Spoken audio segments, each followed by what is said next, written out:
ನಮಸ್ತೆ ಕರುನಾಡು. ನಾನು ಸೈಕಲ್ನಲ್ಲೇ ಭಾರತ, ನೇಪಾಳ, ಭೂತಾನ್ 3 ದೇಶ ಪ್ರವಾಸ ಮಾಡ್ತಾಯಿದ್ದೀನಿ.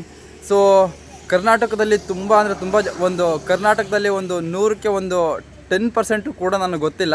ಸೊ ಹಾಗಾಗಿ ಈ ವಿಡಿಯೋನ ಕರ್ನಾಟಕ ಜನತೆಗೆ ಎಲ್ಲರಿಗೂ ಕೂಡ ಶೇರ್ ಮಾಡಿ.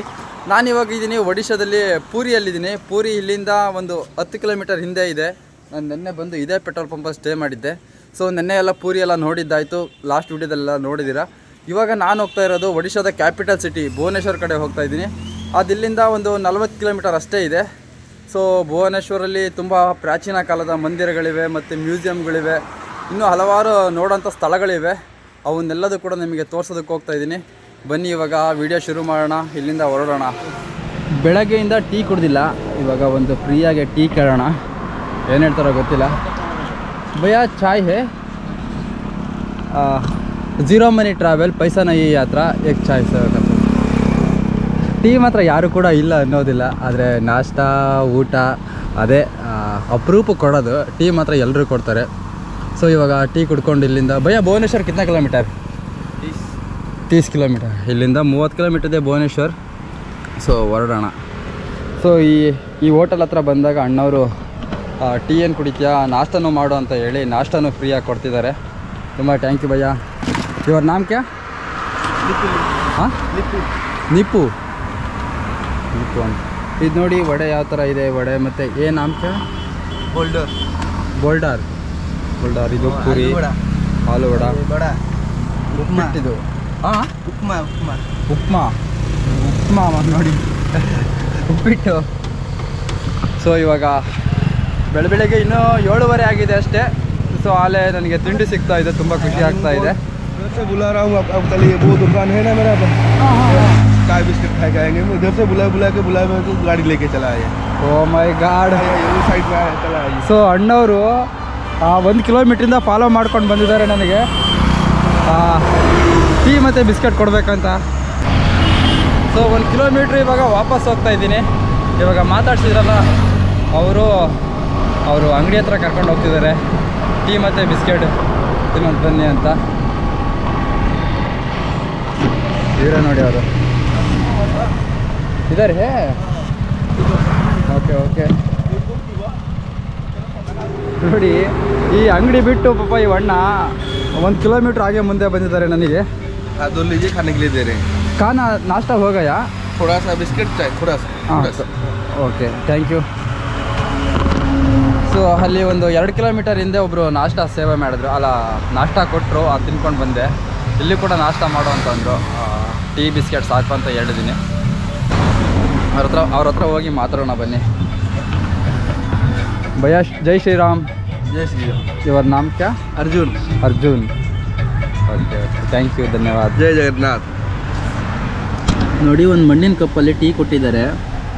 ಸೊ ಉತ್ತರ ಭಾರತ ಕಡೆ ಎಲ್ಲ ಈ ಮಣ್ಣಿನ ಕಪ್ಪಲ್ಲೇ ಕೊಡ್ತಾರೆ. ದಕ್ಷಿಣ ಭಾರತ ಕಡೆ ಬಂದರೆ ಇದೆಲ್ಲ ಕಣ್ಮರೆಯಾಗಿ ಹೋಗುತ್ತೆ. ಇದನ್ನೆಲ್ಲ ಕರ್ನಾಟಕ ಆ ಕಡೆ ಬಂದರೆ ಇದನ್ನೆಲ್ಲ ತುಂಬ ಮಿಸ್ ಮಾಡ್ಕೊಳ್ತೀನಿ ನಾನು. ನೋಡಿ ಹೇಗಿದೆ. ಎಲ್ಲ ರಾಜ್ಯದಲ್ಲೂ ಕೂಡ ಆ ಮಣ್ಣಿನ ಕಪ್ಪಲ್ಲಿ ಕಂಪಲ್ಸರಿ ಇದ್ದೇ ಇರುತ್ತೆ. ಮಣ್ಣಿನ ಕಪ್ಪು ತುಂಬ ಅದ್ಭುತವಾಗಿರುತ್ತೆ. ಎಷ್ಟೇ ಬಿಸಿ ಇದ್ರೂ ಕೂಡ ಕೈ ಸುಡೋದಿಲ್ಲ, ಒಳ್ಳೆ ಟೇಸ್ಟಿಯಾಗಿರುತ್ತೆ. ಈ ಹೋಟೆಲ್ ಹತ್ರ ಬಂದಾಗ ಸೊ ಈ ರೋಡಲ್ಲಿ ಸೈಕ್ಲಿಸ್ಟ್ ಯಾರಾದರೂ ಹೋದರೆ ಅವ್ರನ್ನೆಲ್ಲ ಕರೆದು ಇಲ್ಲಿ ಅಂದರೆ ಅವರಿಗೆ ಏನಾದರೂ ನಾಷ್ಟ ಆಗಲಿ ಊಟ ಆಗಲಿ ಏನಾದರೂ ಹೆಲ್ಪ್ ಮಾಡ್ತಾರಂತೆ.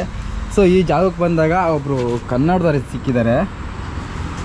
ನಿಮಿಷ ತೋರಿಸ್ತೀನಿ. ಕನ್ನಡದವರು. ಭಯ್ಯ ಓಪನ್ ಕರೋ. ಸೊ ಇವರು ನಮ್ಮ ಫ್ರೆಂಡೇ, ಅಂದರೆ ನನ್ನ ಜೊತೆ ಟ್ರಾವೆಲ್ ಮಾಡಿದರು, ಶಿವ ಬ್ರೋ ಅಂತ, ತುಮಕೂರವರು. ನೋಡಿ ಬ್ರೋ, ನಿಮ್ಮದು ದೋಸ್ತು ಸಿಕ್ಕಿದ್ದಾರೆ ನನಗೆ. ಸೊ ನಿನ್ನ ಬಗ್ಗೆ ಎಲ್ಲ ಹೇಳ್ತಾ ಇದ್ರು. ನನಗೆ ಈ ಫೋಟೋ ತೋರಿಸಿದಾಗ ನಾನು ಫುಲ್ಲು ಶಾಕ್ ಆಗಿಬಿಟ್ಟೆ. ಇವರೇನು ಇಲ್ಲಿ ಸಿಕ್ಕಿದ್ರು ಅಂತೇಳಿ ತುಂಬ ಖುಷಿ ಆಯಿತು. ನೋಡಿ ಶಿವ ಬ್ರೋ ಇವ್ರ ಜೊತೆ ನಾನು ಮಧ್ಯಪ್ರದೇಶದಲ್ಲಿ ಉಜ್ಜಯಿನಿ ಹೋದಾಗ ಟ್ರಾವೆಲ್ ಮಾಡಿದ್ದೆ. ಕಾಂಟ್ಯಾಕ್ಟಲ್ಲಿದ್ದಾರೆ, ಡೈಲಿ ಫೋನ್ ಮಾಡ್ತಾ ಇರ್ತಾರೆ ಇವರು. ಇವಾಗ ಇವರು ಈ ಜಾಗಕ್ಕೆ ಭೇಟಿ ಕೊಟ್ಟಿದ್ದಾರೆ, ನಾನು ಕೂಡ ಈ ಜಾಗಕ್ಕೆ ಭೇಟಿ ಕೊಟ್ಟೆ. ಮತ್ತು ಇನ್ನೂ ಹಿಂದಿ ಸೈಕ್ಲಿಸ್ಟು ಭಾಳ ಜನ ಸಿಕ್ಕಿದ್ದಾರೆ. ಅವರೆಲ್ಲರನ್ನೂ ಕೂಡ ನಾನು ಸಬ್ಸ್ಕ್ರೈಬ್ ಮಾಡ್ಕೊಂಡಿದ್ದೀನಿ ಯೂಟ್ಯೂಬಲ್ಲಿ. ಅವರು ಕೂಡ ವೀಡಿಯೋಸ್ ನೋಡ್ತಾ ಇರ್ತೀನಿ. ಅವರೆಲ್ಲ ವೀಡಿಯೋಸು ನಾನು ಇವ್ರ ಮೊಬೈಲಲ್ಲಿ ನೋಡಿದೆ. ಅಂದರೆ ಇಲ್ಲಿಗೆ ಬಂದು ಅವರು ಮೀಟ್ ಮಾಡಿದ್ದಾರೆ. ತುಂಬ ಖುಷಿ ಆಯಿತು. ಥ್ಯಾಂಕ್ ಯು ಭಯ್ಯ. जय जगन्नाथ. ಜೈ ಜಗನ್ನಾಥ್. ಭುವನೇಶ್ವರ್ ಇಲ್ಲಿಂದ 10 ಕಿಲೋಮೀಟರ್ನ ಇದೆ. ಸೊ ಹಿಂಗೆ ಹೋಗ್ತಾ ಇರಬೇಕಾದ್ರೆ ಇಲ್ಲೊಂದು ಅಂಗಡಿಯಲ್ಲಿ ಅಣ್ಣವ್ರು ಕರೆದ್ರು. ಸೊ ನಾನು ಸೈಕಲ್ ನೋಡಿಬಿಟ್ಟು ಇದರಲ್ಲಿ ಬಾವುಟ ಇಲ್ವಲ್ಲ, ಬಾವುಟ ತಗೋ ಅಂತೇಳಿ ಬಾವುಟ ಸ್ಪಾನ್ಸರ್ ಮಾಡಿದ್ದಾರೆ. ಇವತ್ತಿಂದ ಈ ಬಾವುಟ ಕಟ್ಕೊಂಡು ಹೋಗಬೇಕು. ಥ್ಯಾಂಕ್ ಯು ಭಯ್ಯ, ಬಹು ಧನ್ಯವಾದ. ಸೊ ಈ ಬಾವುಟ ಕೊಟ್ಟಿದ್ದಕ್ಕೆ ತುಂಬ ಥ್ಯಾಂಕ್ ಯು. ಇಲ್ಲಿಂದ 10 ಕಿಲೋಮೀಟರ್ನ ಇದೆ ಭುವನೇಶ್ವರ್ ಅಷ್ಟೇ. ಸೊ ಇಲ್ಲಿಂದ ಇವಾಗ ಹೊರಡೋಣ. ಭುವನೇಶ್ವರ್ ಸಿಟಿ ಒಳಗಡೆ ಬಂದಾಗ ಒಂದು ವಿಶೇಷವಾದ ಸ್ಪೀಡ್ ಕಾಣ್ತು. ಇಲ್ಲಿ ನೋಡ್ತಾ ಇದ್ದಾರೆ ನೋಡಿ, ಇದೆಲ್ಲ ಜೇನು ಹುಡುಗಿ ಕೂತಿದೆ. ಈ ಸ್ವೀಟು ಯಾವುದರಿಂದ ಮಾಡ್ತಾರೆ ಏನಂತ ಗೊತ್ತಿಲ್ಲ. ನೋಡಿ ಅರ್ಧ ಜೇನುಡನೇ ತಿಂದಾಕಿದೆ. ಭಯ್ಯಜಿ ನಮಗೆ ಕೂಡ ತಿನ್ನಕ್ಕೆ ಕೊಟ್ಟರು. ಹಾಂ अच्छा लगेगा. अच्छा है छेना ये पड़ा। दूध हाँ, छेना का होता है. दूध को नींबू नचड़ के जो बनाते हैं ना, छेना का, उसी का छेना पड़ा इसको बोलते हैं. हाँ हाँ इसको छेना पड़ा बोलते हैं. ये मधुमक्खी बैठता है. आजकल तो फूल नहीं होता है ना बगीचा. सारी इधर जो होता है, क्या होता है कि सारी जितना जमीन था उधर सब घर बन गया. हाँ, हाँ. इसलिए मधुमक्खी बचेगा कैसे? ओके ओके ठीक है, इसीलिए वो लोग आते हैं खाने के लिए. मधुमक्खी है सर, मधुमक्खी सारी जितना भी देखिए मधुमक्खी है, अलग कुछ चीज नहीं है. ಇಲ್ಲಿ ನೋಡಿ ಎಲ್ಲ ಥರ ಸ್ವೀಟ್ ಇಟ್ಕೊಂಡಿದ್ದಾರೆ. ये सर रसगुल्ला है. रसगुल्ला. हाँ, ये 10 वाला है. 100 में 12 पीस आता है इधर. हाँ ये 100 में 12 पीस मिलता है पहाड़ में. ये क्या? ये सर खत्म हो गया है. छोटा वाला था 5 वाला था, वो 20 वाला है. आज जन्माष्टमी, ये प्रथमाष्टमी है ना, इसीलिए खत्म हो गया है. ये बड़ा वाला है 20 रुपया, अंदर में रहेगा सर. ಹಾಂ ಹಾಂ ರಸಗುಲ್ಲ ಹೇ. रसगुल्ला है. Okay okay. ನೋಡಿ ಈ ಕಡೆನೂ ಕೂಡ ಎಲ್ಲ ತುಂಬ ಇಟ್ಕೊಂಡಿದ್ದಾರೆ.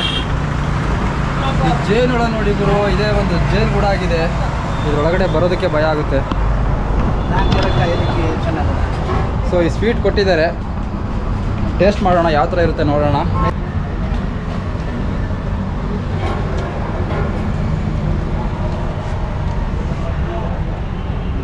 ಅಷ್ಟೊಂದೇ ಚೆನ್ನಾಗಿಲ್ಲ.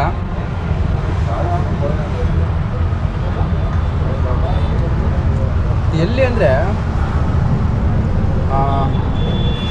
ಬಿಹಾರಲ್ಲಿ ಒಂದು ಸ್ವೀಟ್ ಮಾಡೋರು, ಅದು ತುಂಬ ಚೆನ್ನಾಗಿರೋದು. ನನಗೆ ಆ ಸ್ವೀಟ್ ನೆನಪಾಗ್ತಾ ಇದೆ ಇವಾಗ. ಇದು 30 ರೂಪಾಯಿ ಅಂತೆ ಗುರು. ತುಂಬ ಸಕ್ಕರೆ ಹಾಕಿದ್ದಾರೆ ಇದಕ್ಕೆ. ನಾನಿವಾಗಿದ್ದೀನಿ ಭುವನೇಶ್ವರಲ್ಲಿದ್ದೀನಿ. ಭುವನೇಶ್ವರಲ್ಲಿ ಒಂದು ಪ್ರಮುಖವಾದ ಪ್ರಾಚೀನವಾದ ದೇವಸ್ಥಾನ ಇದೆ. ಹಿಂದೆ ನೋಡ್ತಾ ಇದ್ದೀರಲ್ಲ, ಲಿಂಗರಾಜ ದೇವಸ್ಥಾನ. ಈ ದೇವಸ್ಥಾನದ ಹತ್ರ ಇದ್ದೀನಿ. ಸೊ ಇಲ್ಲಿ ಒಳಗಡೆ ಮೊಬೈಲ್ ಹಲೋ ಮಾಡ್ತಾ ಇಲ್ಲ, ಹೊರಗಡೆ ಮಾತ್ರ ವೀಡಿಯೋ ಮಾಡಬೇಕು. ಹಾಗಾಗಿ ಹೊರಗಡೆ ನಿಂತ್ಕೊಂಡು ವೀಡಿಯೋ ಮಾಡ್ತಾ ಇದ್ದೀನಿ. ಈ ಜಾಗದಲ್ಲಿ ವಿಷ್ಣು ಮತ್ತು ಶಿವ, ಅದಕ್ಕಿಂತ ಹೆಚ್ಚಾಗಿ ಪಾರ್ವತಿನ ಇಲ್ಲಿ ಪೂಜಿಸ್ತಾರೆ. ಪಾರ್ವತಿನ ಈ ಜಾಗದಲ್ಲಿ ಗಿರಿಜಾ ಮತ್ತು ಅನ್ನಪೂರ್ಣ ಅಂತ ಇನ್ನೂ ಸುಮಾರು ಹೆಸರುಗಳಿಂದ ಇಲ್ಲಿ ಕರೀತಾರೆ. ಸೊ ಹಿಂದೆ ನೋಡ್ತಾ ಇದ್ರಲ್ಲ, ಇದೇ ನೋಡಿ ಲಿಂಗರಾಜ ದೇವಸ್ಥಾನ. ಈ ದೇವಾಲಯ ನಿರ್ಮಾಣ ಮಾಡೋದು ಸೋಮವಂಶಿ ರಾಜವಂಶದವರು ನಿರ್ಮಾಣ ಮಾಡ್ತಾರೆ. ಅಂದರೆ 6ನೇ ಶತಮಾನದಿಂದ ಈ ದೇವಾಲಯ ನಿರ್ಮಾಣ ಮಾಡೋದಕ್ಕೆ ಪ್ರಾರಂಭ ಮಾಡಿ 11ನೇ ಶತಮಾನದಲ್ಲಿ ಮುಗಿಸ್ತಾರೆ. 11ನೇ ಶತಮಾನದ ನಂತರ ಗಂಗಾ ವಂಶದವರು ಬಂದು ಇದನ್ನು ಮತ್ತೆ ಜೀರ್ಣೋದ್ಧಾರ ಮಾಡ್ತಾರೆ. ಈ ಲಿಂಗರಾಜ ದೇವಸ್ಥಾನನ ಇನ್ನೊಂದು ಹೆಸರಲ್ಲಿ ಕರೀತಾರೆ. ಈ ಜಾಗನ ಏಕಾಮ್ರ ಜಾಗ ಅಂತಲೂ ಕರೀತಾರೆ. ಸೊ ಏಕಾಮ್ರ ಜಾಗ ಅಂತಂದರೆ ಒಂದು ಉದ್ಯಾನವನ ಇರುತ್ತೆ. ಉದ್ಯಾನವನದಲ್ಲಿ ಒಂದು ಒಂಟಿಯಾಗಿ ಮಾವಿನ ಮರ ಇರುತ್ತಲ್ಲ, ಅದನ್ನು ಏಕಾಮ್ರ ಜಾಗ ಅಂತ ಕರೀತಾರೆ. ಈ ದೇವಾಲಯ ನಿರ್ಮಾಣ ಮಾಡೋದಕ್ಕೆ 5ನೇ ಶತಮಾನದಲ್ಲಿ ಒಂದು ಪಾಯ ಹಾಕ್ತಾರೆ. ಬಟ್ ಇದು ಮುಗಿಯೋದು 11ನೇ ಶತಮಾನಕ್ಕೆ ಮುಗಿಯುತ್ತೆ. ಅಂದರೆ ಪ್ರತಿಯೊಂದು ಶತಮಾನದಲ್ಲೂ ಒಂದೊಂದು ಜಾಗನ ಇವರು ಕಟ್ಕೊಂಡು ಹೋಗ್ತಾರೆ. ಅಂದರೆ 5ನೇ ಶತಮಾನದಲ್ಲಿ ಒಂದು ಲಿಂಗ ಸ್ಥಾಪನೆ ಮಾಡಿಬಿಟ್ಟು ಅದ್ರ ಮೇಲೆ ಒಂದು ಶಿಖರ ಕಟ್ಟಿದರೆ, 7-8ನೇ ಶತಮಾನದಲ್ಲಿ ಒಂದು ದೊಡ್ಡ ದೇವಸ್ಥಾನ ಕಟ್ತಾರೆ. 9ನೇ ಶತಮಾನದಲ್ಲಿ ಒಂದು ಸಭಾಂಗಣ ಕಟ್ತಾರೆ, ಮಂಟಪ ಕಟ್ಕೊಂಡು. ಈ ಲಿಂಗರಾಜ ಮಂದಿರ ಆಪೋಸಿಟ್ಟೇ ಇಲ್ಲೊಂದು ಬಿಂದು ಸಾಗರ ಪುಷ್ಕರಣಿ ಇದೆ. ಈ ನೀರು ಎಲ್ಲಿಂದ ಬರುತ್ತಂದರೆ, ಇದು ಸಾಮಾನ್ಯವಾದ ನೀರಲ್ಲ. ಆ ಶಿವಲಿಂಗ ಇದೆಯಲ್ಲ, ಶಿವಲಿಂಗದ ಕೆಳಗಡೆಯಿಂದ ಒಂದು ನದಿ ಹುಟ್ಟುತ್ತೆ, ಆ ಬಿಂದು ಸಾಗರ ನದಿ ಅಂತ. ಅದು ಅಲ್ಲಿ ಹುಟ್ಟಿ ಇಲ್ಲಿ ಬಂದು ಹೊರಗಡೆ ನೀರು ಕಾಣುತ್ತಂತೆ. ಈ ನೀರಿನ ವಿಶೇಷತೆ ಏನಂತಂದರೆ, ಇಲ್ಲಿನ ಜನಗಳ ನಂಬಿಕೆ ಅಂದರೆ ಶಿವರಾತ್ರಿ ಸಮಯದಲ್ಲಿ ಈ ಜಾಗಕ್ಕೆ ಬಂದು ಸ್ನಾನ ಎಲ್ಲ ಮಾಡಿದರೆ ಕೆಲವೊಂದು ದೈಹಿಕವಾಗಿರೋ ಕಾಯಿಲೆಗಳಾಗಲಿ, ಚರ್ಮ ರೋಗಗಳಾಗಲಿ ಅದೆಲ್ಲದೂ ಕೂಡ ನಿವಾರಣೆಯಾಗುತ್ತಂತೆ. ನೋಡಿ ಅಲ್ಲೆಲ್ಲ ಎಷ್ಟು ದೇವಸ್ಥಾನಗಳಿವೆ, ಚಿಕ್ಕ ಚಿಕ್ಕ ದೇವಾಲಯಗಳು ಕಟ್ಟಿದ್ದಾರೆ. ಈ ಕಲ್ಯಾಣಿ ಸುತ್ತೂರ ದೇವಸ್ಥಾನಗಳಿದ್ದಾವೆ. ಸುಮಾರು ಒಂದು 100 ದೇವಸ್ಥಾನ ಇರ್ಬೋದು ಅನಿಸುತ್ತೆ. ಯಾವ ದೇವಸ್ಥಾನದ ಒಳಗಡೆನೂ ಯಾವುದು ವಿಗ್ರಹಗಳಿಲ್ಲ. ಚಿಕ್ಕ ಚಿಕ್ಕ ದೇವಸ್ಥಾನದ ಹತ್ರ ಬಂದರೆ ಒಳಗಡೆ ನೋಡೋಣ ಅಂದರೆ ಒಳಗಡೆ ಈ ಥರ ಇದೆ ನೋಡಿ. ಅಂದರೆ ಅಲ್ಲಿ ಲಿಂಗ ಪ್ರತಿಷ್ಠಾಪನೆ ಮಾಡಿದರು ಅನಿಸುತ್ತೆ. ಬಟ್ ಯಾವುದ್ರಲ್ಲೂ ಕೂಡ ಯಾವುದೇ ಥರದ ದೇವರ ವಿಗ್ರಹಗಳಿಲ್ಲ, ಎಲ್ಲದೂ ಕೂಡ ಖಾಲಿ ಇದೆ. ಇದು ನೋಡಿ ಒಳಗಡೆ ಇಲ್ಲಿ ದೀಪ ಹಚ್ಚೋದಕ್ಕೆ ಮಾಡಿದ್ದಾರೆ, ಬಟ್ ಒಳಗಡೆ ಯಾವುದೂ ಕೂಡ ವಿಗ್ರಹ ಇಲ್ಲ. ಇವನ್ನ ಯಾರಾದರೂ ಬಂದು ಹೊಡೆದಾಕಿದ್ರೋ ಏನೋ ಗೊತ್ತಿಲ್ಲ. ನೋಡಿ ಇದರಲ್ಲಿ ಯಾವುದೇ ಕೂಡ ಅಂದರೆ ಹೊರಗಡೆ ಯಾವುದೇ ಕೆತ್ತನೆಗಳು ಅಂದರೆ ಶಿಲ್ಪ ಕೆತ್ತನೆಗಳು ಕೆತ್ತನೆ ಮಾಡಿಲ್ಲ. ಈ ಮೇಲ್ಗಡೆ ಮಾತ್ರ ಈ ಥರ ಡಿಸೈನ್ ಮಾಡಿದ್ದಾರೆ ನೋಡಿ. ಒಂದೊಂದು ಚಿಕ್ಕ ದೇವಸ್ಥಾನ ಒಂದೊಂದು ಡಿಸೈನಲ್ಲಿದೆ ಆ ಮೇಲ್ಗಡೆ ಗೋಪುರಗಳೆಲ್ಲ. ಸೊ ಅಲ್ಲೊಂದು ದೊಡ್ಡ ದೇವಸ್ಥಾನ ಇದೆ ನೋಡಿ. ಇದೆಲ್ಲ ಹೇಗಿದೆ ಅಂದರೆ ಇಲ್ಲಿ ಈ ನದಿನ ಆ ಶಿವ ಒಂದು ಹುಟ್ಟಾಕೋದಕ್ಕೆ ಏನು ಕಾರಣ ಅಂತಂದರೆ, ಪಾರ್ವತಿಗೆ ಯಾವುದೋ ಒಂದು ಸಮಯದಲ್ಲಿ ತುಂಬ ಬಾಯಾರಿಕೆ ಆದಾಗ ಇಲ್ಲಿ ಎಲ್ಲೂ ಕೂಡ ನೀರು ಸಿಗಲ್ವಂತೆ. ಆ ಒಂದು ಕಾರಣಕ್ಕೋಸ್ಕರ ಇಲ್ಲಿ ಶಿವ ಒಂದು ನದಿನ ಉದ್ಭವ ಮಾಡ್ತಾನಂತ ಹೇಳ್ತಾರೆ. ಯಾವುದೋ ಪುರಾಣ ಹೇಳುತ್ತೆ. ಇಲ್ಲಿ ಯಾವುದೋ ಒಂದು ಲಿಂಗ ಇದೆ ನೋಡಿ, ಮತ್ತು ಒಳಗಡೆ ಒಂದು ಲಿಂಗ ಇದೆ. ಇಷ್ಟು ದೇವಸ್ಥಾನಗಳಲ್ಲಿ ಈ ದೇವಾಲಯದಲ್ಲಿ ಒಂದು ಲಿಂಗ ಇದೆ, ಮತ್ತು ಇಲ್ಲೊಂದು ಚಿಕ್ಕ ದೇವಾಲಯದಲ್ಲಿ ಒಂದು ಲಿಂಗ ಇದೆ. ಸಾಮಾನ್ಯವಾಗಿ ಶಿವನ ದೇವಸ್ಥಾನದ ಮೇಲ್ಗಡೆ ಒಂದು ತ್ರಿಶೂಲ ಇರುತ್ತೆ, ಬಟ್ ಇಲ್ಲಿ ತ್ರಿಶೂಲದ ಜೊತೆಗೆ ಒಂದು ಧನಸ್ಸು ಕೂಡ ಇದೆ, ನಿಮಗೆ ಕಾಣ್ತಾ ಇಲ್ಲ ಅದು. ಸೊ ಇಲ್ಲಿ ಶಿವನ ಜೊತೆಗೆ ವಿಷ್ಣುವನ್ನು ಕೂಡ ಇಲ್ಲಿ ಪೂಜಿಸ್ತಾರೆ. ಇಲ್ಲಿ ಇದನ್ನು ಹರಿಹರ ಸಂಗಮ ಅಂತಲೂ ಕೂಡ ಈ ಜಾಗನ ಕರೀತಾರೆ. ಅಲ್ಲಿ ಕಾಣ್ತಾ ಇರೋ ಆ ಲಿಂಗರಾಜ ಟೆಂಪಲ್ನ ನೋಡ್ಕೊಂಡು ಅಲ್ಲಿಂದ ಒಂದು 500 ಮೀಟ್ರ್ ಮುಂದೆ ಬಂದರೆ ಇಲ್ಲೊಂದು ಕಲ್ಯಾಣಿ ಇದೆ ನೋಡಿ, ದೊಡ್ಡ ಕಲ್ಯಾಣಿ. ಅದ್ರ ಮಧ್ಯೆ ಒಂದು ಶಿವನ ದೇವಾಲಯ ಕಟ್ಟಿದ್ದಾರೆ. ಅಲ್ಲಿಂದ ಹಾಗೆ ಮುಂದೆ ಬಂದರೆ ಇಲ್ಲೊಂದು ಇಷ್ಟು ದೇವಾಲಯಗಳಿವೆ. ಇವನ್ನೆಲ್ಲ ಈ ಒಂದು ಆಕಾರ ಇದೆಯಲ್ಲ, ಈ ದೇವಸ್ಥಾನದ ಆಕಾರ, ಇದನ್ನು ಕಳಿಂಗ ಶೈಲಿ ಅಂತ ಕರೀತಾರೆ. ಕಳಿಂಗ ಶೈಲಿನಲ್ಲಿ ಈ ದೇವಾಲಯಗಳನ್ನೆಲ್ಲ ನಿರ್ಮಾಣ ಮಾಡಿದ್ದಾರೆ.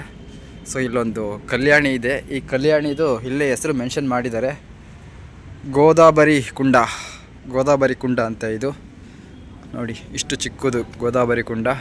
ಅಲ್ಲಿ ಅಷ್ಟಾಶಂಭು ಟೆಂಪಲ್ ಇದ್ದಾವೆ, 16ನೇ ಶತಮಾನದಲ್ಲಿ ನಿರ್ಮಾಣ ಮಾಡಿರೋವು. ಅದರ ಹತ್ರ ಹೋಗೋಣ ಬನ್ನಿ.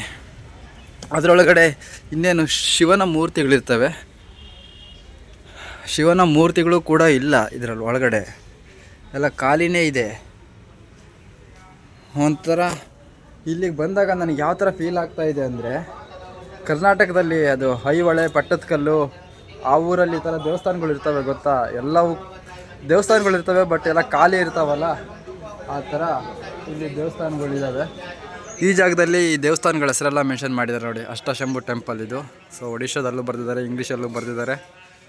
ಇದಂಗೆ ಹಾಗೆ ಓದ್ಕೊಬಿಡಿ. ಸೊ ನೋಡಿ ಇದೆಲ್ಲ ಖಾಲಿ ಇದೆ ದೇವಸ್ಥಾನ. ಇದೆಲ್ಲ ಕಳಿಂಗ ಶೈಲಿನಲ್ಲಿ ಕಟ್ಟಿರೋ ದೇವಸ್ಥಾನಗಳು. ಆ ಮೇಲ್ಗಡೆ ನೋಡಿ ಚಕ್ರ ಎಷ್ಟು ಚೆನ್ನಾಗಿದೆ. ಅವೆಲ್ಲ ಟನ್ಗಟ್ಟಲೆ ಇರ್ತವೆ. ಅವನ್ನೆಲ್ಲ ಮೇಲ್ಗಡೆ ಹೆಂಗೆ ತಗೊಂಡೋಗ್ತಾರೆ? 3, 6, 9. ಇಲ್ಲಿ ನೋಡಿ ಸಪ್ತ ಮಾತೃಕೆಯರು ಇವರೆಲ್ಲ ಇಲ್ಲಿದ್ದಾರೆ. ಇವರೆಲ್ಲ ಸಪ್ತ ಮಾತೃಕೆಯರು ಅಂತಾರಲ್ಲ ಅವರು. ಬಟ್ ಒಳಗಡೆ ಶಿವ ಇಲ್ಲ, ಖಾಲಿ ಇದೆ ದೇವಸ್ಥಾನ. ಇನ್ನೇನಿದೆ ಇಲ್ಲಿ ಎಲ್ಲ ಹೊಡೆದಾಕಿದ್ದಾರೆ ನೋಡಿ ಈ ದೇವಸ್ಥಾನನೆಲ್ಲ.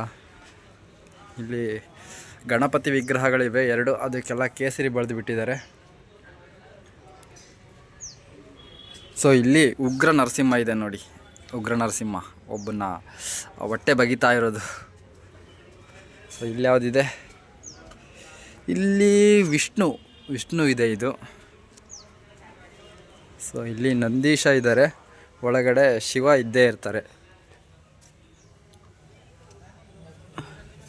ಇಲ್ಲಿ ನಾನು ಇಲ್ಲಿಗೆ ಬಂದಾಗ ಇಲ್ಲಿ ಸ್ಪೆಷಲ್ ಏನಂತಂದರೆ ದೇವಸ್ಥಾನಗಳು ಅಂದರೆ ಗರ್ಭಗುಡಿ ಇರುತ್ತಲ್ಲ, ಗರ್ಭಗುಡಿ ಒಂದು 3-4 ಅಡಿ ಕೆಳಗಡೆ ಅಂದರೆ ಗುಂಡಿ ತೋಡ್ಬಿಟ್ಟು ಅಲ್ಲಿ ಶಿವನ ಸ್ಥಾಪನೆ ಮಾಡಿರ್ತಾರೆ. ಇಲ್ಲೊಂದು ಎಕ್ಸಾಂಪಲ್ ತೋರಿಸ್ತೀನಿ ನೋಡಿ.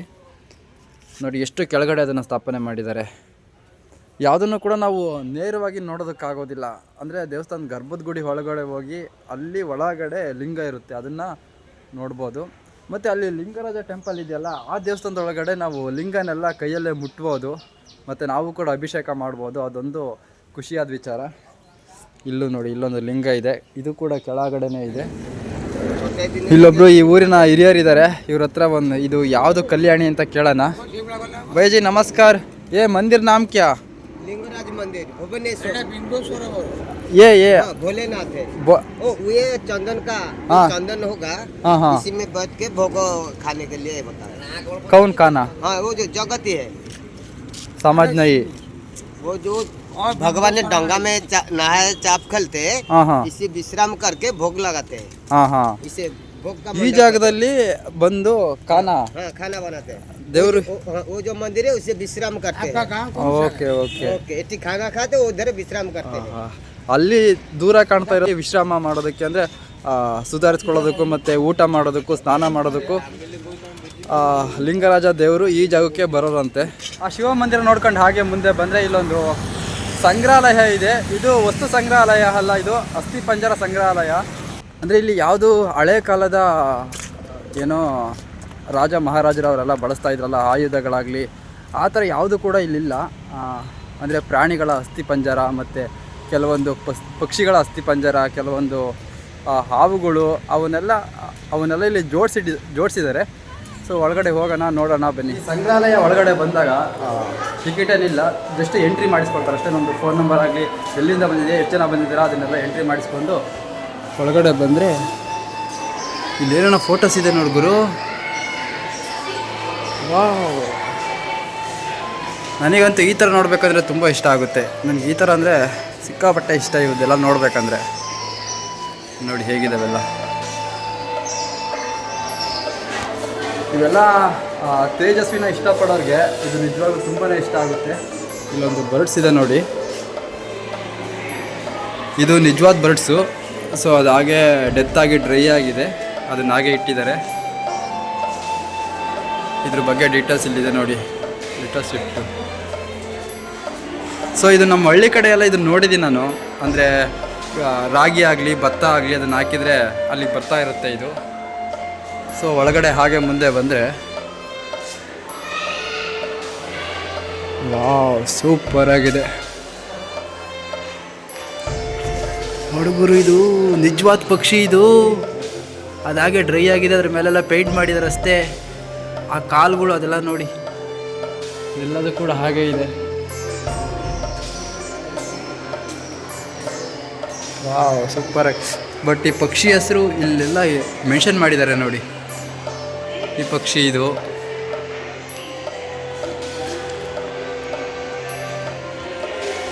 ನಿಜವಾಗ್ಲೂ ನನಗಂತೂ ಸಖತ್ತು ಇಷ್ಟ ಆಗ್ತಾಯಿದೆ ಈ ಜಾಗಕ್ಕೆ ಬಂದಿರೋದಕ್ಕೆ. ಸೊ ಇಲ್ಲಿ ಪಕ್ಷಿಗಳು ನೋಡಿ ಹೇಗಿದಾವೆಲ್ಲ. ವಾವ್, ಎಷ್ಟು ಚೆನ್ನಾಗಿದೆ ಅಲ್ವಾ ಎಲ್ಲ.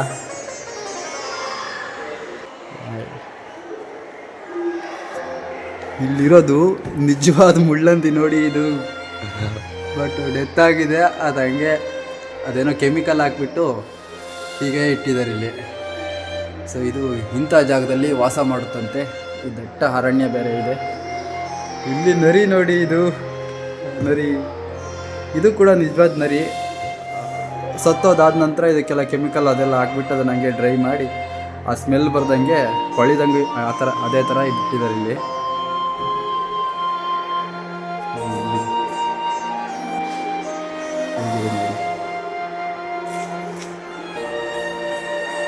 ಇದ್ರ ಬಗ್ಗೆ ಈ ಪ್ರಾಣಿ ಇದೆಯಲ್ಲ, ಏನು ಕರಿಚಿರತೆ ಅಂತಾರಲ್ಲ, ಕರಿಚಿರತೆ ಇದೆಲ್ಲ ಮೆನ್ಷನ್ ಮಾಡಿದ್ದಾರೆ ನೋಡಿ. ಭಯ್ಯ ये क्या? व्हेल का स्कॉल। हाँ, व्हेल मछली का स्कॉल। ಮಚಿಲಿ ಯಾವುದು ಗುರು ಇದು? ಮೀನು ಇಷ್ಟು ದೊಡ್ಡದಿದೆ, ತಿಮಿಂಗಿಲ ಅಂತಾರಲ್ಲ ಅದ ಇದು. ಇದ್ರ ಬಗ್ಗೆ ಇಲ್ಲಿದೆ ನೋಡಿ. ಮೀನಿನ ತಲೆ ಅನಿಸುತ್ತೆ ಮೋಸ್ಟ್ಲಿ ಇದು. ಸೊ ಇಲ್ಲೊಂದು ಯಾವುದೋ ಒಂದು ಪ್ರಾಣಿ ಇದೆ, ಪ್ರಾಣಿದು ಮೂಳೆ ಇದು, ತಗೊಬಂದು ಇಟ್ಟಿದ್ದಾರೆ ನೋಡಿ ಹೇಗಿದೆ.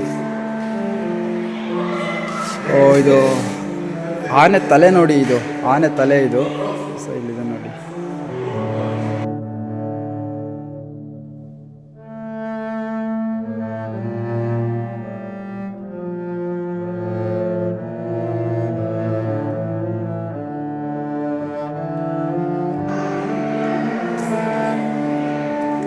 ಸೊ ಸೊ ಇಲ್ಲಿ ಮೊಸಳೆ ಇದ್ದಾವೆ. ಸೊ ಇಲ್ಲೊಂದು ಚಿರತೆ ಮರಿ, ಇದು ಚಿರತೆ ಮರಿನ ಏನೋ jungle cat. Okay jungle cat ಇದು. ಇದ್ರ ಬಗ್ಗೆ ಇಲ್ಲೆಲ್ಲ ಹಾಕಿದ್ದಾರೆ ನೋಡಿ. Indian small cats. ಇದರಲ್ಲಿ ಚಿರತೆ ಮತ್ತು ಬೆಕ್ಕು ಎಲ್ಲದೂ ಕೂಡ ಇದಕ್ಕೆ ಸೇರಿಕೊಳ್ಳುತ್ತೆ. ಗೋಲ್ಡನ್ ಕ್ಯಾಟ್, ಜಂಗಲ್ ಕ್ಯಾಟ್ ಎಲ್ಲದೂ ಕೂಡ ಇದೆ ನೋಡಿ. ಇಲ್ಲೊಂದು ಪಕ್ಷಿ ಇದೆ. ಈ ಪಕ್ಷಿ ಹೆಸರು ಗೊತ್ತಿಲ್ಲ. ಇದೆಲ್ಲ ನಮ್ಮ ಊರ ಕಡೆ ಎಲ್ಲ ನೋಡಿದ್ದೀವಿ ಪಕ್ಷಿಗಳ್ನ. ಗರುಡನ ಏನಂತಾರಲ್ಲ, ಗರುಡ ಇರ್ಬೋದು ಮೋಸ್ಟ್ಲಿ. ಇದು ಕಾಂಗೂರ್ ಅಂತಾರಲ್ಲ, ಆಸ್ಟ್ರೇಲಿಯಾದಲ್ಲಿ ಅತಿ ಹೆಚ್ಚು ನೋಡ್ಬೋದು ಈ ಕಾಂಗೂರ್ನ. ಇಲ್ಲಿ ಬ್ಲಾಕ್ ಬಕ್ ಇದೆ ನೋಡಿ. ಕೃಷ್ಣಮೃಗ ಅಂತಾರಲ್ಲ, ಕೃಷ್ಣಮೃಗ ಇದು. ಇದು ನಿಜವಾದ ಪ್ರಾಣಿ ನೋಡಿ. ಅಂದರೆ ಅದನ್ನು ಕೊಳೆದಂಗೆ ಹಾಗೆ ಬಿಟ್ಟಿದ್ದಾರೆ ನೋಡಿ. ಕಣ್ಣಾಗಲಿ ಅದೆಲ್ಲದೂ ಕೂಡ ಹಾಗೆ ಇದೆ. ಸೊ ಇಲ್ಲಿ ಕಾಡೆಮ್ಮೆ ಇದಾವೆ ನೋಡಿ ಇಲ್ಲಿ.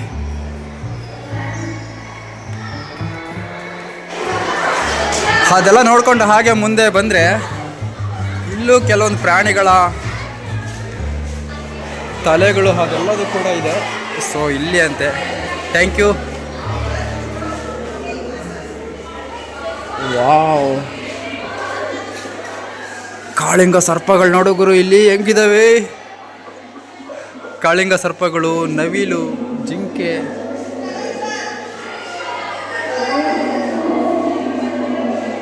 ಯಾವುದೋ ಒಂದು ಅನಿಮಲ್ ಸೌಂಡ್ ಮಾಡ್ತಾ ಇದೆ, ಕೇಳಿಸ್ತಾ ಇದೆಯಾ?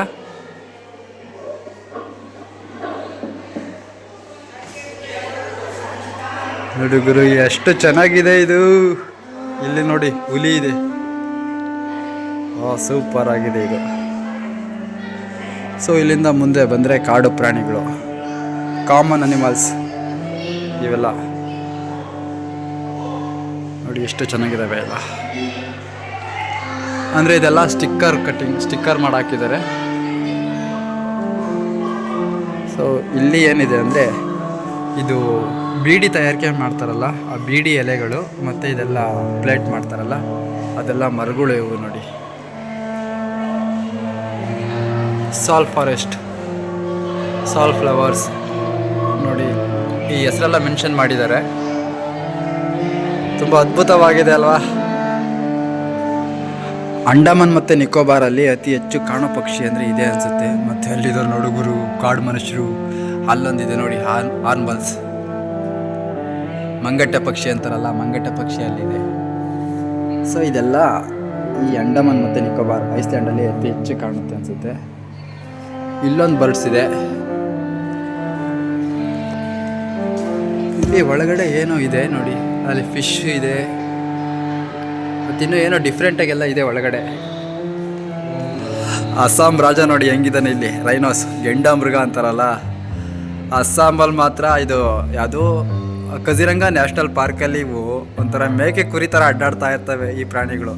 ಇದು ಕೂಡ ಅಷ್ಟೇ. ಅಂದರೆ ನಾನು ಅಸ್ಸಾಮಲ್ಲಿ ಒಂದು 3-4 ಕಡೆ ಆನೆಗಳನ್ನ ನೋಡಿದೆ. ಅಂದರೆ ಊರಿದ್ರೆ ಊರ ಪಕ್ಕ ಎಲ್ಲ ಅಡ್ಡಾಡ್ತಾ ಇರ್ತವೆ. ಸೊ ಇಲ್ಲಿಂದ ಹಾಗೆ ಮುಂದೆ ಬಂದರೆ ಇಲ್ಲೂ ಕೂಡ ಕೆಲವೊಂದು ಅನಿಮಲ್ಗಳೆಲ್ಲ ಇದೆ ನೋಡಿ. ವಾವ್, ಎಲ್ಲದು ಒಂದೇ ಥರ ಇದೆ. ಇಲ್ಲಿಂದ ಒಳಗಡೆ ಹೋದರೆ ಒಳಗಡೆ ಏನಿದೆ ಭಯ ಆಗುತ್ತೆ. ನೇಚರ್ ಹಿಸ್ಟ್ರಿ ಅಂತಾರಲ್ಲ, ನಿಜವಾಗ್ಲೂ ಇದಕ್ಕೆ 50-60 ರೂಪಾಯಿ ಕೊಟ್ಟು ಟಿಕೆಟ್ ಕೊಟ್ಟರು ಬೇಜಾರಾಗೋದಿಲ್ಲ, ಅಷ್ಟು ಚೆನ್ನಾಗಿದೆ ಇದು. ಬಟ್ ಇದನ್ನು ಫ್ರೀಯಾಗಿ ಎಲ್ರಿಗೂ ಒಳಗಡೆ ಕರ್ಕೊಳ್ತಾರಲ್ಲ, ಗ್ರೇಟ್ ನೋಡಿ. ಇಲ್ಲೊಂದು ಬರ್ಡ್ಸ್ ಇದೆ, ಮತ್ತು ಅಲ್ಲೆಲ್ಲ ಮಂಗಟೆಗಳೆಲ್ಲ ಇದೆ, ಪಕ್ಷಿಗಳೆಲ್ಲ ಇದೆ. ಈ ಜಲ ಪಕ್ಷಿಗಳೆಲ್ಲ ಇಲ್ಲಿ ನೋಡ್ಬೋದು ನೋಡಿ.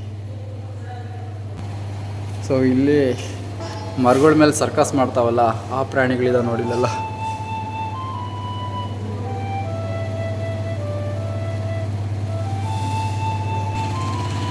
ಇಲ್ಲಿ ನೋಡ್ತಾ ಇದ್ರಲ್ಲ, ಈ ಹೂವು ಎಲ್ಲ ಕಾಡುಗಳ ಮಧ್ಯೆ ಅರಳುತ್ತಲ್ಲ, ಆ ಹೂವುಗಳಿವೆಲ್ಲ ನೋಡಿ.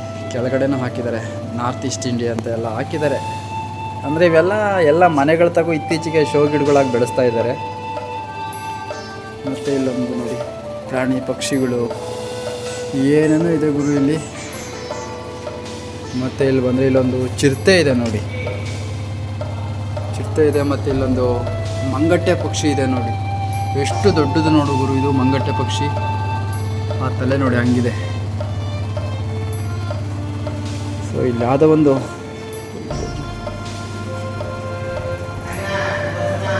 ಈ ಫೇಸ್ ನೋಡ್ತಾ ಇದ್ದೀರಲ್ಲ, ಇದು ಆ ಗೆಂಡಾಮೃಗ ಅಂತಾರಲ್ಲ ಅದ್ರ ಫೇಸ್ ಇದು. ಅದ್ರ ಹಲ್ಲುಗಳು ನೋಡಿ ಎಷ್ಟು ದೊಡ್ಡದಿದೆ. ಅದ್ರ ಮುಖದ ಮೂಳೆ ಇದು. ಇಲ್ಲಿ ಕಣ್ಣೋದೆಲ್ಲ ಇರುತ್ತೆ. ಮುಂದೆ ನೋಡಿ ಇದು ಬಾಯಿ ಇದು. ಸೊ ಅಲ್ಲಿಂದ ಹಾಗೆ ಮುಂದೆ ಬಂದರೆ ಇಲ್ಲೆಲ್ಲ ಫಾಲ್ಸ್ಗಳಿದೆ ನೋಡಿ, ಫಾಲ್ಸ್ಗಳು. ಇಲ್ಲೆಲ್ಲ ಅನಿಮಲ್ಸು, ಹೂವುಗಳು, ಆ ಚಿಕ್ಕ ಚಿಕ್ಕ ಕೀಟಗಳು, ಹಾವುಗಳು. ಮತ್ತು ಇಲ್ಲೊಂದು ಬಾತುಕೋಳಿಗಳೆರಡಿದೆ ನೋಡಿ, ಬಾತುಕೋಳಿಗಳು ಇದೆ. ಈ ಜಾಗದಲ್ಲಿ ನಾವು ಭೂಮಿ ಮೇಲೆ ಎಷ್ಟು ಥರ ಕಪ್ಪೆಗಳನ್ನ ನೋಡ್ಬೋದು, ಆ ಎಲ್ಲ ಜಾತಿಯ ಕಪ್ಪೆಗಳು ಇಲ್ಲಿದ್ದಾವೆ ನೋಡಿ. ಎಷ್ಟು ಜಾತಿ ಕಪ್ಪೆಗಳಿವೆ. ಎಲ್ಲ ಥರದ ಕಪ್ಪೆಗಳನ್ನ ನಾವಿಲ್ಲಿ ನೋಡ್ಬೋದು. ಸೊ ಮತ್ತು ಇಲ್ಲಿ ಬಂದರೆ ಇಲ್ಲಿ ಕೆಳಗಡೆ ಎಲ್ಲ ಸ್ನೇಕ್ಸ್ ಇದ್ದಾವೆ ನೋಡಿ, ಹಾವುಗಳು. ಅವೇನೋ ಅಂತಾರಲ್ಲ ಕಟ್ಟಾವು, ಮತ್ತು ಕಾಳಿಂಗ ಸರ್ಪ, ಎಲ್ಲ ಥರದ್ದು ಹಾವುಗಳಿದ್ದಾವೆ. ಮತ್ತು ಇಲ್ಲಿ ಆಮೆಗಳೆಲ್ಲ ಲೈನಿಗಿದೆ ನೋಡಿ, ಇಷ್ಟು ಥರದ ಆಮೆಗಳಿವೆ. ಮತ್ತು ಇಲ್ಲೊಂಥರ ಜಾತಿ ಪ್ರಾಣಿಗಳಿವೆ. ಮತ್ತು ಮೇಲ್ಗಡೆ ಒಂಥರ ಇದ್ದಾವೆ. ಹಾಗೆ ಮುಂದೆ ಬಂದರೆ ಇಲ್ಲೊಂದು ಹೆಬ್ಬಾವು ಇದೆ ನೋಡಿ, ಹೇಗಿದೆ ಇದು ಹೆಬ್ಬಾವು. ನಿಜವಾಗ್ಲೂ ಇದು ರಿಯಲ್ ಇದು. ಸೊ ಹಾಗೆ ಇದಕ್ಕೆಲ್ಲದೇನೋ ಕೆಮಿಕಲ್ ಹಾಕಿ ಹಾಗೆ ಡ್ರೈ ಮಾಡಿದ್ದಾರೆ. ಈ ಕಣ್ಣು ಅದೆಲ್ಲ ನೋಡಿ ಹಾಗೆ ಇದೆ. ಆ ಹೆಬ್ಬಾವು ನೋಡ್ಕೊಂಡು ಹಾಗೆ ಮುಂದೆ ಬಂದರೆ ಇಲ್ಲಿ ಕೆಲವೊಂದು ಪಕ್ಷಿಗಳಿದ್ದಾವೆ ನೋಡಿ. ಇವೆಲ್ಲ ಪಕ್ಷಿಗಳಿವೆಲ್ಲ. ಇದರಲ್ಲಂತೂ ಇದು ಗೊತ್ತು, ಇದು ಎಲ್ಲರೂ ಸಾಕ್ತಾರೆ. ಮತ್ತು ಇದು ಕಾಡಲ್ಲಿ ಈ ಪಕ್ಷಿ ನಾನು ನೋಡಿದ್ದೀನಿ, ಕಾಡಲ್ಲಿ ನೋಡಿದ್ದೀನಿ. ಮತ್ತು ಈ ನವಿಲುಗಳು ಸಾಧಾರಣವಾಗಿ ಎಲ್ಲ ಕಡೆ ಕಾಣ್ತಾ ಇರ್ತವೆ. ಆ ಮೇಲ್ಗಡೆ ಇರೋನ ನಾನು ಎಲ್ಲೂ ಕೂಡ ನೋಡೇ ಇಲ್ಲ ನೋಡಿ. ಯಾವ್ಯಾವ ಥರ ಪಕ್ಷಿಗಳಿದ್ದಾವೆ. ಮತ್ತು ಇಲ್ಲೊಂದು ನೋಡಿ ಎಷ್ಟು ಎತ್ತರ ಇರೋ ಒಂದು ಕೊಕ್ಕರೆ ಇದೆ. ಅಲ್ಲಿಂದ ಹಾಗೆ ಮುಂದೆ ಬಂದರೆ ಇದು ಯಾವುದು ಗುರು ಅನಿಮಲ್ ಹಿಂಗಿದೆ ಇದು. ವಾವ್, ಸೂಪರ್ ಆಗಿದೆ ನೋಡಿ. ಅದ್ರ ಮೂಳೆ ಇದೆಲ್ಲ ಅಲ್ಲಿ ಒಳಗಡೆ ಕಾಣ್ತಾ ಇದೆಯಲ್ಲ ಫಿಶ್ಶು, ಆ ಫಿಶ್ಶಿಂದ ಇದು ಮೂಳೆ. ಅದು ನೇಮ್ ಇಲ್ಲಿ ಮೆನ್ಷನ್ ಮಾಡಿದ್ದಾರೆ ನೋಡಿ.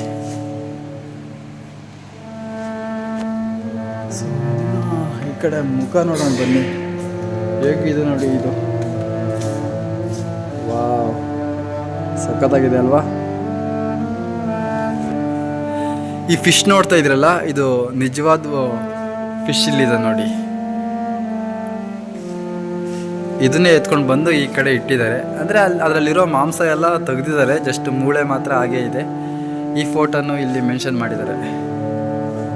ಸೊ ಇಲ್ಲಿ ನೋಡ್ತಾ ಇರೋ ಫಿಶ್ಶು ಈ ಕಡೆ ಇದೆ ನೋಡಿ. ಸೊ ಅದಕ್ಕೆ ಏನೇನು ಪ್ರಿಪೇರ್ ಮಾಡಿದರು, ಪ್ರೊಸೆಸಿಂಗು, ಅದೆಲ್ಲದೂ ಕೂಡ ಒಂದೊಂದೇ ಪಾರ್ಟ್ ಎಲ್ಲ ಕ್ಲೀನಾಗೆ ತೊಳೆದು ಬಿಟ್ಟು ಕ್ಲೀನಾಗೆ ಕಟ್ ಮಾಡಿ ಜೋಡಿಸಿದ್ದಾರೆ. ಇಲ್ಲಿರೋ ಮೀನುಗಳೆಲ್ಲ ನಾವು ಕಡಲ ತೀರಕ್ಕೆ ಹೋದರೆ ಸಾಮಾನ್ಯವಾಗಿ ಫಿಶ್ ಮಾರ್ಕೆಟಿಗೆ ಹೋದ್ರೂ ನೋಡ್ಬೋದು ಇವೆಲ್ಲ ಫಿಶ್ಗಳು. ಇಲ್ಲಿ ನೋಡ್ತಾ ಇದ್ದೀರಲ್ಲ ಫಿಶ್ಶು, ಇವೆಲ್ಲ ಮಂಗಳೂರು ಮತ್ತು ನಾನಂತೂ ಎಲ್ಲ ಕಡೆ ನೋಡ್ಕೊಂಡು ಬಂದೆ. ಇಂಥ ಫಿಶ್ಗಳಂತೂ ಸಖತ್. ಇದಂತೂ ಪ್ರತಿಯೊಬ್ಬರು ಹಂಗೆ ಹೋಟೆಲ್ನಲ್ಲಿ ತಿಂತಾ ಇರ್ತಾರೆ ಈ ಫಿಶ್ನ. ಸೊ ಅದರೆಲ್ಲ ಮೆನ್ಷನ್ ಮಾಡಿದ್ದಾರೆ ನೋಡಿ ಹೆಸರುಗಳು. ಸೊ ಇಲ್ಲೊಂದು ಫಿಶ್ ಇದೆ, ಏನು ಬಾಂಗಡ ಅಂತಾರಲ್ಲ, ಬಾಂಗಡ ಇರ್ಬೋದು ಮೋಸ್ಟ್ಲಿ ಇದು ನೋಡಿ. ಇದು ಹೇಗಿದೆ. ಇಲ್ಲೊಂದು ಫಿಶ್ ಇದೆ ನೋಡಿ, ತುಂಬ ಅದ್ಭುತವಾಗಿದೆ ಫಿಶ್ ಇದು. ಈ ಫಿಶ್ಶು ಹಾವು ಥರ ಇದೆ ನೋಡಿ ಇದು ಫಿಶ್ಶು. ಈ ಜಾಗದಲ್ಲಿ ಒಂದು ಮೀನಿನ ಅಸ್ಥಿ ಪಂಜರ ನೋಡ್ತಾ ಇರಲ್ಲ, ಮೂಳೆನ, ಇದನ್ನು ಯಾವ ಥರ ಜೋಡಿಸಿದ್ದಾರೆ ಅಂದರೆ ಇದು ನಿಜವಾದ ಅಸ್ಥಿ ಪಂಜರ. ಸೊ ಇಲ್ಲಿ ನೋಡ್ಬೋದು ಇದನ್ನು ಸಮುದ್ರದ ದಡದಲ್ಲಿ ಯಾವ ಥರ ಎತ್ಕೊಂಡು ಬಂದು ಎಲ್ಲ ಚಿಕ್ಕ ಚಿಕ್ಕದಾಗಿ ಕಟ್ ಮಾಡಿ ಮತ್ತು ಅವನ್ನೆಲ್ಲ ಕ್ಲೀನಾಗಿ ಜೋಡಿಸ್ತಾ ಇದ್ದಾರೆ ಅಂದರೆ ನೋಡಿ. ಈ ಜಾಗದಿಂದ ಈ ಫಿಶ್ ಸಿಕ್ಕಿರೋದು, ಇದನ್ನೆಲ್ಲ ಎತ್ಕೊಂಡು ಬಂದು ಈ ಜಾಗದಲ್ಲಿ ಇಟ್ಟಿದ್ದಾರೆ. ಈ ಜಾಗದಲ್ಲಿ ನೋಡ್ತಾ ಇರೋದು ಕೆಲವೊಂದು ಆಯುರ್ವೇದ ಸೊಪ್ಪುಗಳು ಮತ್ತು ಏನೋ ಬೀಜ, ಕಾಯಿ, ಬೇರು, ಚಕ್ಕೆ, ಎಲೆ ಅದೆಲ್ಲ ಸಿಗುತ್ತಲ್ಲ, ಅದೆಲ್ಲದೂ ಕೂಡ ಇಲ್ಲಿದೆ ನೋಡಿ. ಇದೆಲ್ಲದೂ ಕೂಡ ನ್ಯಾಚುರಲ್ಲಾಗೆ ಕಾಡಲ್ಲಿ ಸಿಗೋ ಗಿಡಗಳಿವೆಲ್ಲ. ಈ ಜಾಗದಲ್ಲಿ ಭೂಮಿ ಮೇಲೆ, ಭೂಮಿ ಒಳಗಡೆ ಎಷ್ಟು ಥರದ ಕಲ್ಲುಗಳು ಮತ್ತು ಏನೋ ಕಬ್ಬಿಣದ ಅದಿರುಗಳು ಇಲ್ಲೆಲ್ಲ ಇದೆ ನೋಡಿ. ಕಾಯಿಲಾಗಲಿ, ಐರನ್ ಆಯಿಲ್ ಆಗಲಿ ಎಲ್ಲದೂ ಕೂಡ ಇಲ್ಲಿದೆ ನೋಡಿ. ಮತ್ತು ಇಲ್ಲೂ ಕೂಡ ಇದೆ.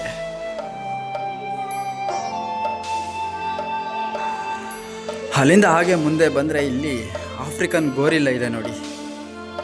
ಆಫ್ರಿಕನ್ ಗೋರಿಲ್ಲ ಇದು. ಆಫ್ರಿಕನ್ ಗೋರಿಲ್ಲ ಇದೆ. ಮತ್ತು ಇಲ್ಲಿ ಕಿಂಗ್ ಕೋಬ್ರಾ ಇದೆ.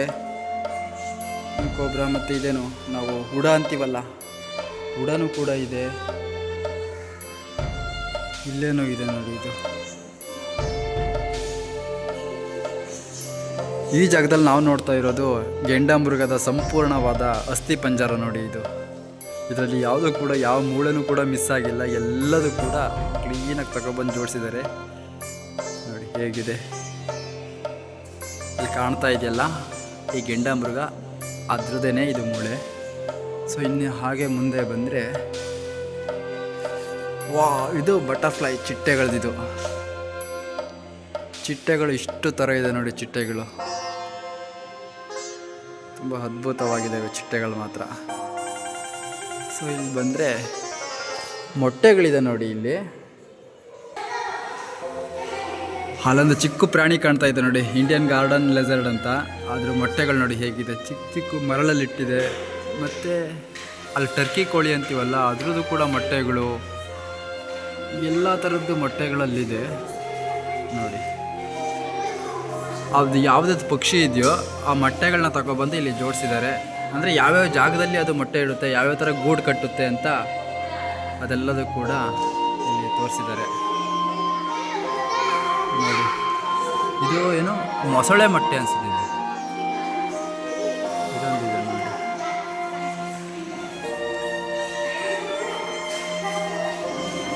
ಈ ಜಾಗದಲ್ಲಿ ನೋಡ್ತಾ ಇದ್ದೀರಲ್ಲ, ಇದು ಚಿಪ್ಪಂದಿ ಅಂತಾರಲ್ಲ, ಇದು ಚಿಪ್ಪಂದಿ. ಇದು ಜಸ್ಟ್ ಇದಕ್ಕೆ ಏನಾದರೂ ಯಾರಾದರೂ ತೊಂದರೆ ಕೊಡ್ತಾಯಿದ್ರಂತ ಗೊತ್ತಾದರೆ ಇದು ಜಸ್ಟ್ ಒಂದು ಸುರುಳಿ ಸುತ್ತಕೊಂಡು ಮಲ್ಕೊಬಿಡುತ್ತೆ. ಯಾರಿಗೂ ಗೊತ್ತಾಗೋದಿಲ್ಲ. ಇದು ಯಾವುದೋ ಒಂದು ಈಚಲು ಕೊಲ್ಡ್ ಕೆಳಗಡೆ ಬಿದ್ದಿದೆ ಅಂತ ಫೀಲ್ ಆಗುತ್ತೆ ನೋಡಿ. ಇದು ಚಿಪ್ಪಂದಿ. ಇದು ಅದ್ರ ಮೂಳೆ ಅದದು. ಅದು ಇಂಥ ಹುತ್ತದಲ್ಲಿ ಆ ಗೆದ್ದುಳೋದೆಲ್ಲ ಇರುತ್ತಲ್ಲ, ಅದನ್ನು ತಿನ್ನೋದಕ್ಕೆ ಬಂದಿದೆ ಇದು. ಸೊ ಅಲ್ಲಿಂದ ಹಾಗೆ ಮುಂದೆ ಬಂದರೆ ಇದು ನಿಜವಾದ ಜೀಬ್ರಾ ನೋಡಿ. ಇದು ಜೀಬ್ರಾ ಇದು, ಬಟ್ ಅದು ಕಣ್ಣೆಲ್ಲ ಕೊಳ್ತೋಗ್ಬಿಟ್ಟಿದೆ. ಸೊ ಇದೆಲ್ಲ ಹಾಗೆ ಇದೆ ನೋಡಿ ಜೀಬ್ರಾ. ಇಲ್ಲೊಂದು ಚಿರತೆ ಕೂತಿದೆ. ಇದು ಕೂಡ ನಿಜವಾದ ಚಿರತೆ ಇದು. ಸೊ ಇದನ್ನು ಬೇಟೆಯಾಡೋದಕ್ಕೆ ಬಂದಿದೆ ಅನಿಸುತ್ತೆ. ಸೊ ಅಲ್ಲಿಂದ ಹಾಗೆ ಮುಂದೆ ಬಂದರೆ ಇದೇನೋ ಜ್ವಾಲಾಮುಖಿ ಅಂತಾರಲ್ಲ, ಹೆಂಗೆ ಕಾಣ್ತಾ ಇದೆ ನೋಡಿ ಗುರು, ಅದು ಜ್ವಾಲಾಮುಖಿ ಅನ್ನೋದು. ಅದು ಇಂಥ ಜಾಗದಲ್ಲಿರುತ್ತೆ ಅದು ನೋಡಿ. ಆ ನೀರು ಕೆಳಗಡೆ, ಅಂದರೆ ಸಮುದ್ರದ ಕೆಳಗಡೆ ಯಾವ್ಯಾವ ಥರ ಇರುತ್ತೆ ಅಂತ ಇಲ್ಲೆಲ್ಲ ತೋರಿಸಿದ್ದಾರೆ. ಮತ್ತು ನೀರಲ್ಲಿ ಶಂಖದ ಹುಳುಗಳಿರ್ತಾವಲ್ಲ, ಎಷ್ಟು ಥರ ಶಂಖದ ಹುಳುಗಳಿದ್ದಾವೆ ಅಂತ ಇಲ್ಲಿ ತೋರಿಸಿದ್ದಾರೆ. ಮತ್ತು ಇಲ್ಲಿ ಬಂದರೆ ವರ್ಲ್ಡ್ ಲಾರ್ಜೆಸ್ಟ್ ಎಗ್ ಇಲ್ಲಿ ನೋಡ್ತಾ ಇದ್ದೀರಿ ನೋಡಿ. ಎಷ್ಟು ದೊಡ್ಡ ಎಗ್ಗಿದು, ಪ್ರಪಂಚದಲ್ಲಿ ಅತಿ ದೊಡ್ಡ ಮೊಟ್ಟೆ ಅಂತಾರಲ್ಲ. ಈ ಜಾಗದಲ್ಲಿ ಒಂದು ಸ್ನೇಕ್ ಇದೆ ನೋಡಿ. ಇದೇನೋ ಕಾಳಿಂಗ ಸರ್ಪ ಅಂತಾರಲ್ಲ, ಕಾಳಿಂಗ ಸರ್ಪ ಇಲ್ಲಿದೆ ನೋಡಿ. ಅದರ ಮೂಳೆಗಳೆಲ್ಲ ಹಾಗೇ ಇದೆ. ಮತ್ತು ಇಲ್ಲೊಂದು ಆಮೆ ಇದೆ. ಆಮೆ ಡೆತ್ ಆದ ನಂತರ ಬರೀ ಮೂಳೆ ಇದ್ದಾಗ ಯಾವ ಥರ ಇರುತ್ತೆ. ಮತ್ತು ಇಲ್ಲಾದ ಒಂದು ಪ್ರಾಣಿ ಇದೆ ಗೊತ್ತಿಲ್ಲ. ಸೊ ಇಲ್ಲಿ ಚಿಕ್ಕ ಚಿಕ್ಕ ಏನು ಹೆಲಿಕಾಪ್ಟರ್ ಚಿಟ್ಟೆ ಅಂತೀವಲ್ಲ, ಅವೆಲ್ಲದೂ ಕೂಡ ಇಲ್ಲಿದ್ದಾವೆ ನೋಡಿ.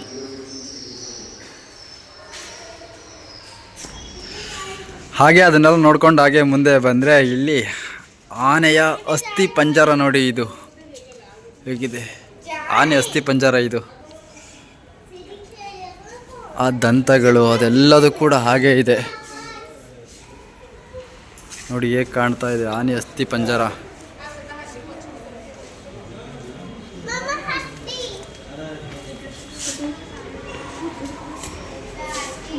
ಸೊ ಈ ಮ್ಯೂಸಿಯಂ ಒಳಗಡೆ ಬಂದೆ.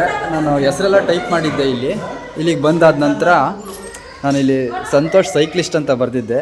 ಸೊ ಅವರು ನನ್ನ ಅಬ್ಸರ್ವ್ ಮಾಡಿಬಿಟ್ಟು ನಾನು ಬರೋವರೆಗೂ ವೆಯ್ಟ್ ಮಾಡ್ತಾಯಿದ್ರು. ನಾನು ಬಂದಾದಮೇಲೆ ನನ್ನ ಬಗ್ಗೆ ಎಲ್ಲ ವಿಚಾರಿಸಿದ್ರು. Hi sir. ಸರ್ ಯುವರ್ ನಾಮ್? Prabhat Biswal. Sir Prabhat Biswal. Prabhat Biswal. Sir your नाम? राज। हाँ Raj. Nice to meet you sir. Thank you. ये बहुत अच्छा माइंड ब्लोइंग. बहुत अच्छा. Thank you. ಧನ್ಯವಾದ. ಸೊ ಇವಾಗ ಇಲ್ಲಿಂದ ಕೇವ್ಸ್ ಇದೆ. ಇಲ್ಲಿಂದ ಉದಯಗಿರಿ ಹೋಗಬೇಕು. ಉದಯಗಿರಿ ಇಲ್ಲಿಂದ 4-5 ಕಿಲೋಮೀಟ್ರ್ ಇದೆ ಅನಿಸುತ್ತೆ. ಸೊ ಈ ವಿಡಿಯೋ ಲೆಂತ್ ಆಗಿದೆ ಅಂದ್ಕೊಳ್ತೀನಿ. ಈ ವಿಡಿಯೋ ಇಲ್ಲಿಗೆ ಸ್ಟಾಪ್ ಮಾಡ್ತಾಯಿದ್ದೀನಿ. ಇಷ್ಟ ಆಗಿದ್ರೆ ಲೈಕ್ ಮಾಡಿ, ಕಮೆಂಟ್ ಮಾಡಿ ಮತ್ತು ಶೇರ್ ಮಾಡಿ, ಸಬ್ಸ್ಕ್ರೈಬ್ ಮಾಡೋದು ಮಾತ್ರ ಮರಿಬೇಡಿ.